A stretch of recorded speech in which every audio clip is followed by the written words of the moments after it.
All right, you guys want to see every jot and tittle. What I'm showing you right now is what I was doing yesterday, which is actually going in and putting down some chemical products in order to make the floor pan stop rusting. So we did that, and then we're going to go in and show you how we fix some of the other stuff that we've got going on the floor pan today. But it's going to be right after the break.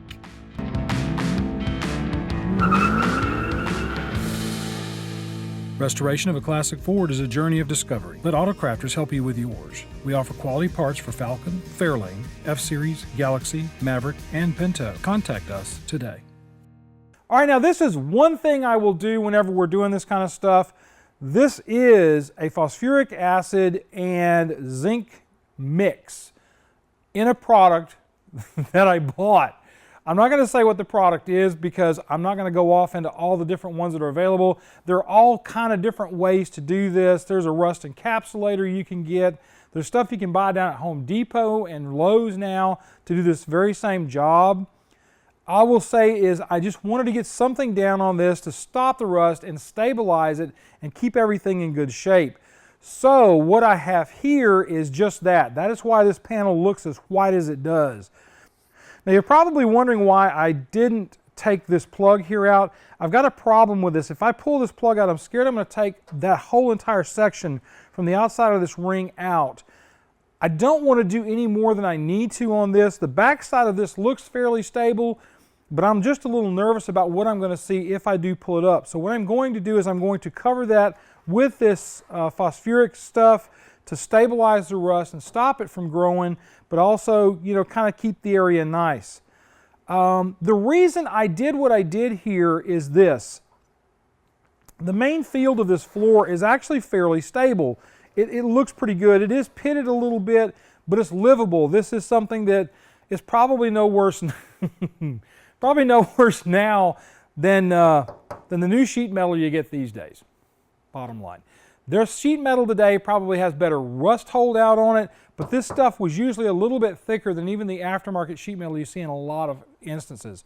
I won't say that about the floor pans for these cars because I haven't looked at them yet, but I will say that this sheet metal is really stable throughout here, but there are places where it just got weak. There's a spot right over here where the floor looks a little bit weak. There's a spot right here in this hole where this hole is at, around that area where when I cut the floor pan apart, this just opened up.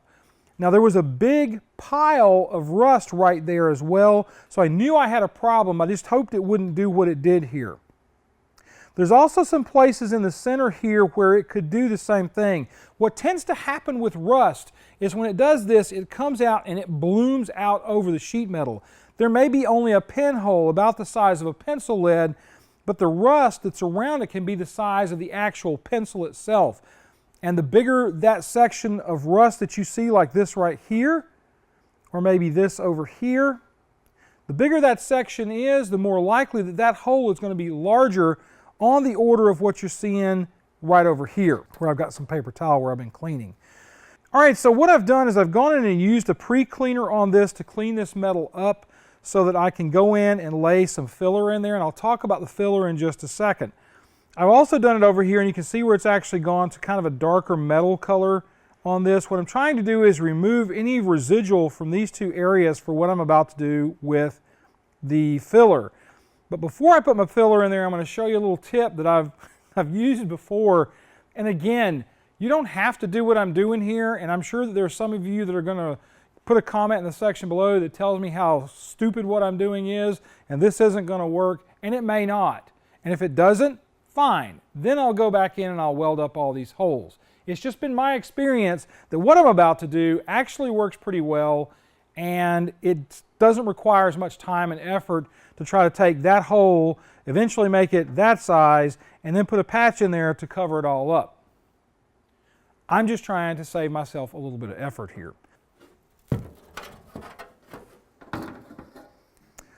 Now, I'm going to take and spray a little bit of pre-cleaner on there for this spot here. This is just a spray can pre-cleaner that I got over the counter because there's a little bit of a hole here, and I'll probably hit this one from both sides. I will do what I'm fixing to do with my tape to hit the back side of it, and then I'll go in on the front side. and do the same thing. I'll clean it up on the back, on the front side. I already have found one of my holes. This is actually a blowout hole from when I put the patch in here. There is a hole in the floor pan right about there, and then there's this hole with this drilled out hole. Now I don't know if those are a factory item in these pans or if they are actually something that an owner put in there to drain off water. I'm not sure which one it is, but this car has it, and so does my 64 Falcon hardtop. So it may be something that the factory did. Not entirely sure. Okay, so I'm going to use my tape, and I'm going to fill up that hole and then probably go back in later and re-drill it. I'll put the tape on here. Now what I'll do is I'll fill the other side of it, let that rest for a little while, and then come back in and skim coat the back side of it. And then what I'm going to do is I'll clean that whole area up a little bit, and I'll spray it down with either some Rust-Oleum, or I'll get a rust preventative paint that I'll put on there to kind of keep it from getting any kind of water saturation into the filler I'm going to be using. That's not quite dried up enough. As soon as that dries up enough, I'll put tape on this one as well. I'll get busted on it.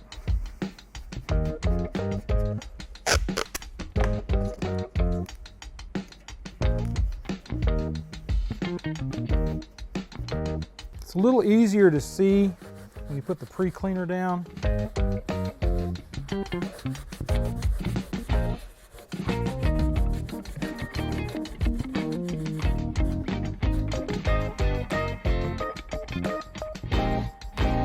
I'm going to need to let that dry for a minute. I'm going to go get my blow dryer and fix that up for it. And then I'm going to go ahead and just going to do it one time. I'm going to go in and fill up all these holes with my filler. What I'm going to be using to fill up these holes is an Evercoat Everglass. This product is one that I've used a good bit. A couple of the shops I know will use this for this very kind of thing. When you're having to fill up a hole and you're going to be putting paint on both sides of that hole, this product is basically a good polymer product that has fiberglass stranding in it. Yes, I know I'm putting fiberglass on my floor pan, and no, don't know that I really give that much of a crap. I do care, please understand I do care, but what I'm trying to do is effect an inexpensive repair that's not going to suck up a lot of my time if I were you doing this, because let's face it, me shooting a video on it, it's sucking up a lot of time. All right, so I'm going to pull this to the side. I'm going to do my mix up right here on top of it. Pop the can.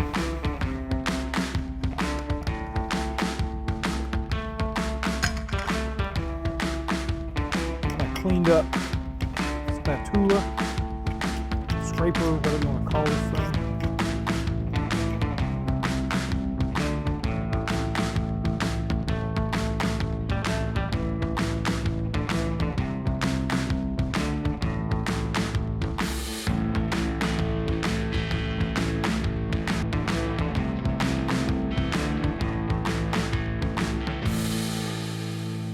There's a number of different thought lines on how to use this hardener. I typically go across it like that. And then I'm going to mix it up. I know that there are boards for this and there are different ways to do it.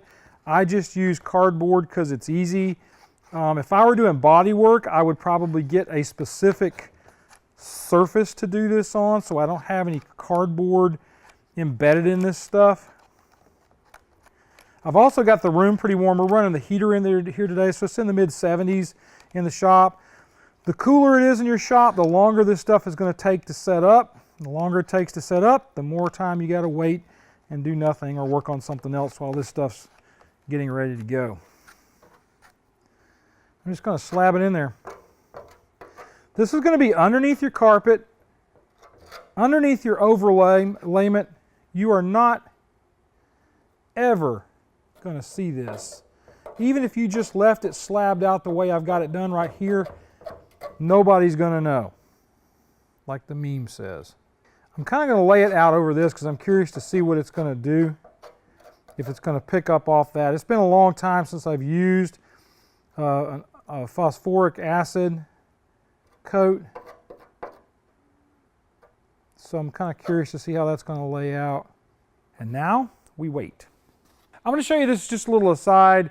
When you have this kind of product down, you really want to go ahead and clean the metal all the way down to brass tacks like I did down in here before. I cleaned off all of the residual of the phosphoric acid that I put down, because it will not really stick too well to that. You can see I can peel it up with my fingernail.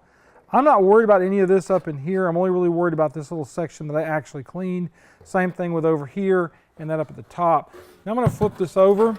I'm going to pull up my tape, which I think I missed one of my holes here. I think I missed that one. Yep, I did. Because it's still there. No, I got it. Wow, I did better than I thought. Okay, pulling all these up. And what the tape does is it actually makes a surface for this to flatten out to. And that's all I'm really looking for now. I'm going to go back in. I'm going to use a wire wheel on this side of it to clean the metal up so I can put some on here to give me more flat surface, because there are still some cracks in there as well.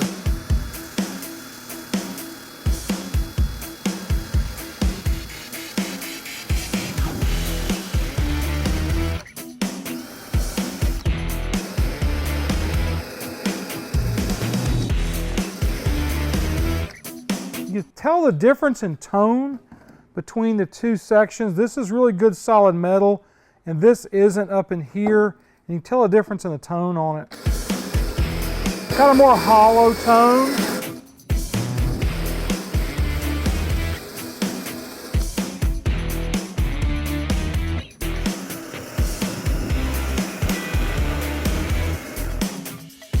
All right, now this section right here is where the cab mount sits.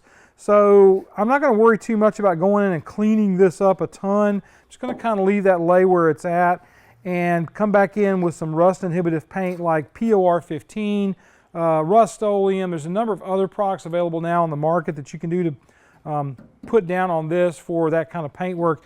If you have a product you really like, leave it in the comment in the section below. Let us know what your product is. It's a picked product for you, so we can talk about it and possibly use it on our cars. I'm going to go in after off camera and just go ahead and fill this up a little bit and get this taken care of. Finish grinding that down, and then we'll let that sit for a little bit, and I'll come back and close this out. That's basically this portion of it. Though next week we're going to be going into the paint I'm going to be using on this, cleaning the panel up and throwing the paint down on it, because this is actually not road stuff. This looks like it's probably original Ford body shuts that they put on these cars to kind of cause some sound deadening. Ford was not big on sound deadening back in the 60s, and this is indicative of one of the things they did. When we pulled the carpet out of the 63 Galaxy, the car we're working on, or that we got the floor pan out of, all that was underneath this looked like it was still factory stuff, was in fact just a piece of what looked like almost roofing paper. A little thicker than roofing paper, but basically like roofing paper, and the carpet actually had a jute backing on it, and that was what was your sound deadener for that, plus a little bit of body shuts here and there, just to kind of quiet the panels down a little bit. This is what I was talking about with even a wire wheel. Wire wheel is not going to be as aggressive as some other stuff I could use on this, and I have opened up another small rust hole. There was probably a bloom on the other side of the panel. Using a little different spreader on this. This is what I normally use for my body work. I'm going to try to make this fairly flat across the top so that I'm not having to do a butt ton of work to it.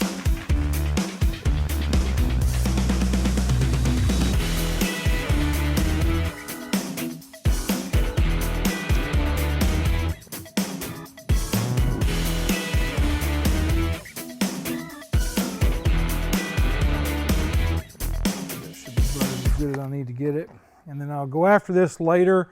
After this dries, I'll put in some sandpaper work on this. Not a lot, because again, this is underneath the car. There's a frame rail that runs right here. This sits where you really can't even see it on the frame rail, so I'm not going to spend a ton of time making that look pretty, because it's underneath a car that's going to be a driver type car, not a show car. We've been through this before ad nauseum.